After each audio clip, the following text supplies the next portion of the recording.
பகுதி 4. ஏமாந்து விடாதீர்கள். குடியரசின் போர்க்கீதம். ஜூலியா வாடுஹோஃப் மூலம் 1862 வெளியிடப்பட்டது. கர்த்தருடைய வருகையின் மகிமையை என் கண்கள் கண்டன. கோபத்தின் திராட்சைப் பழங்கள் சேமித்து வைக்கப்பட்டிருக்கும் பழங்காலத்தை அவர் மிதித்து விடுகிறார். அவர் தனது பயங்கரமான வேகமான வாளின் அதிர்ஷ்டமான மின்னலை அவிழ்த்துவிட்டார். அவரது உண்மை ஊர்வலம் செல்கிறது. கோரஸ். மகிமை மகிமை அல்லேலூயா. மகிமை மகிமை அல்லேலூயா. அவரது உண்மை ஊர்வலம் செல்கிறது. சுற்றும் நூற்றுக்கணக்கான முகாம்களில் நான் அவரை பார்த்திருக்கிறேன். மாலைப் பொழுதிலும் ஈரத்திலும் அவருக்கு ஒரு பலிபீடத்தைக் கட்டினார்கள். மங்கலான மற்றும் எரியும் விளக்குகளால் அவருடைய நீதியான வாக்கியத்தை என்னால் வாசிக்க முடிகிறது. அவரது நாள் நகர்ந்து கொண்டிருக்கிறது. கோரஸ். எரிக்கப்பட்ட ஏஃப்கு வரிசைகளில் ஒரு நெருப்பு சுவிசேஷ எழுத்தைப் படித்தேன். நீங்கள் என்னை நிராகரிப்பவர்களுடன் எப்படி நடந்து கொள்கிறீர்களோ அப்படியே என் கிருபை உங்களோடும் நடந்து கொள்ளும். பெண்ணிலிருந்து பிறந்த வீரன் பாம்பை தன் குதிகாலால் நசுக்கட்டும். கடவுள் அணிவகுத்து வருவதால். கோரஸ். ஒருபோதும் பின்வாங்காத எக்காலத்தை அவர் ஊதினார். அவர் தனது நியாயாசனத்திற்கு முன்பாக மனிதர்களின் இதயங்களை பிரித்தெடுக்கிறார். ஓ, என் ஆத்துமாவே, அவருக்கு பதில் சொல்ல விரைந்து செல்லுங்கள். மகிழ்ச்சியாக இருங்கள், என் கால்களே. எங்கள் கடவுள் அணிவகுத்துச் செல்கிறார். கோரஸ். உன்னையும் என்னையும் உருமாற்றும் அவரது மார்பில் ஒரு மகிமையுடன். கடவுள் அணிவகுத்துக் கொண்டிருக்கும்போது. கோரஸ். அத்தியாயம் 13. நீங்கள் பொய் சொல்லப்படுகிறீர்கள். முன்னெப்போதும் இல்லாத அளவுக்கு ஏமாற்றங்களையும் பொய்களையும் நீங்கள் சந்திப்பீர்கள் என்று இந்த புத்தகத்தின் முதல் பாகத்தில் குறிப்பிட்டுள்ளேன். உண்மையை அறிவதன் மூலம் நீங்கள் வலுவான மாயைகளை எதிர்த்துப் போராடலாம். நீங்கள் விழிப்புடன் இருக்க வேண்டும் மற்றும் கடவுளிடம் ஞானத்தை கேட்க வேண்டும். பைபிளைப் படியுங்கள். நீங்கள் என்ன கேட்கிறீர்கள்? எதைப் படிக்கிறீர்கள்? உங்களுக்கு என்ன சொல்லப்படுகிறது என்று கேள்வி எழுப்புங்கள். பைபிளில் உள்ள விஷயங்களைப் பாருங்கள். பைபிளில் ஏதோ இருக்கிறது என்று யாராவது சொன்னால் அது அப்படியல்ல. மேலும் அவர்கள் ஒரு வேதத்தை மேற்கோள் காட்டியதால் அவர்கள் அதைச் சரியாகப் பயன்படுத்தினார்கள் என்று அர்த்தமில்லை. அவர்கள் அதை சூழலுக்கு வெளியே பயன்படுத்தியிருக்கலாம் அல்லது உங்களுக்கு சரியாக விளக்காமல் இருக்கலாம். உண்மை திரிக்கப்பட்டதா என்று பார்க்கவும். கடவுளின் வார்த்தையை திரிப்பது சாத்தானின் பழமையான தந்திரம். நம்மில் எவரையும் விட அவருக்கு பைபிள் நன்றாகத் தெரியும். அதைப் படிக்க அவருக்கு ஆயிரக்கணக்கான ஆண்டுகள் இருந்தன. மேலும் அது சித்தரிக்கும் வரலாற்றில் அவர் வாழ்ந்தார். ஏவாளுடன் தோட்டத்தில் சாத்தான் செய்த முதல் காரியம் கடவுளுடைய வார்த்தையைத் திரித்து அவளிடம் பொய் சொல்லி அவளை ஏமாற்றியது. துரதிர்ஷ்டவசமாக அவருடைய பொய்யை எதிர்த்துப் போராடும் அளவுக்கு கடவுளுடைய வார்த்தையை அவள் அறிந்திருக்கவில்லை. என்ன நடந்தது என்று பார்ப்போம். இந்த வேதங்களில் ஆணாதாம், பெண் ஏவாள், பாம்பு சாத்தான். தேவனாகிய கர்த்தர் மனுஷனுக்குக் கட்டளையிட்டார், தோட்டத்திலுள்ள ஒவ்வொரு மரத்தின் கனியையும் நீ தாராளமாக உண்ணலாம். ஆனால் நன்மை தீமை அறியும் மரத்தின் கனியை உண்ண வேண்டாம். நீங்கள் அதை உண்ணும் நாளில் நீங்கள் நிச்சயமாக இறந்துவிடுவீர்கள். ஆதியாகமம் 2:16-17 வரை. கர்த்தராகிய ஆண்டவர் உண்டாக்கிய வயல்வெளியின் எந்த மிருகத்தையும் விட பாம்பு மிகவும் நுட்பமானது. அவன் அந்தப் பெண்ணை நோக்கி, தோட்டத்திலுள்ள எந்த மரத்தின் கனியையும் உண்ணக்கூடாது என்று கடவுள் உண்மையில் சொன்னாரா?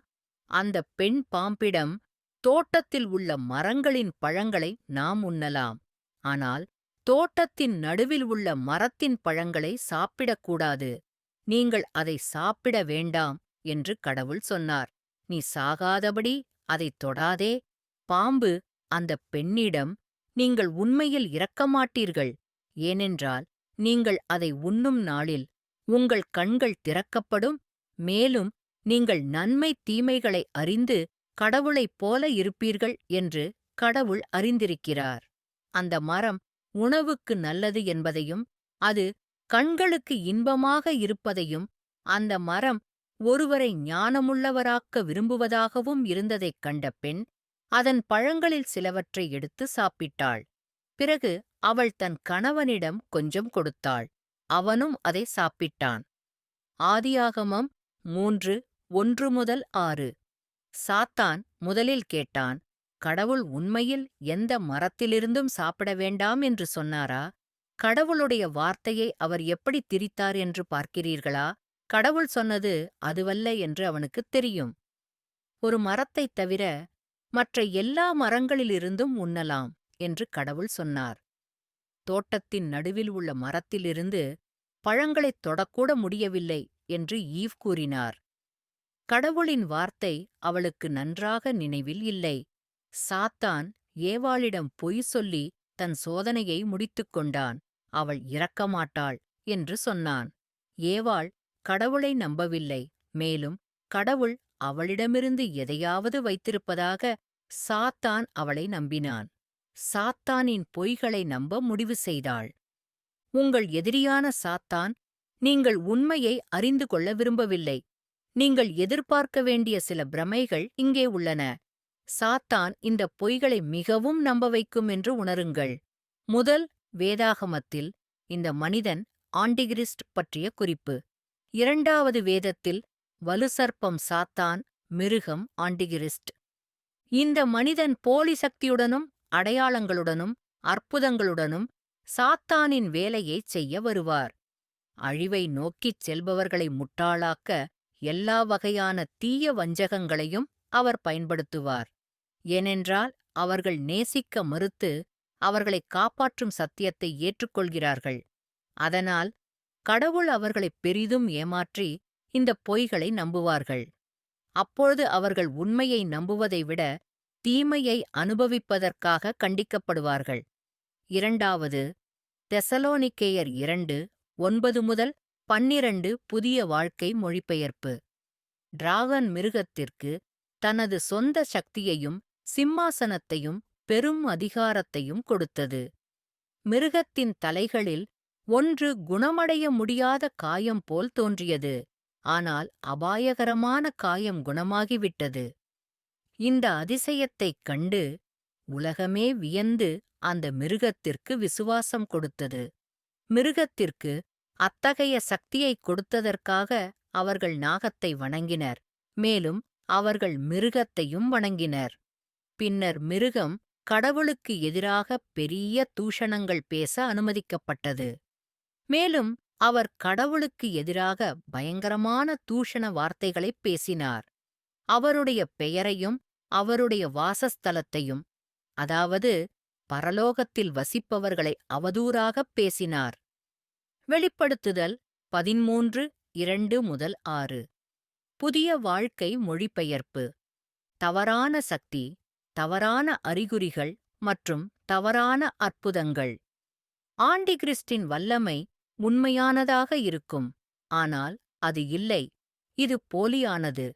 அவர் கடவுளைப் பற்றியும் கடவுளின் பெயரைப் பற்றியும் கடவுளின் மகன் இயேசுவைப் பற்றியும் பரலோகத்தைப் பற்றியும் அங்கு வாழும் கிறிஸ்தவர்கள் அல்லது பேரானந்தம் பெற்ற மக்களைப் பற்றியும் பொய் சொல்வார்.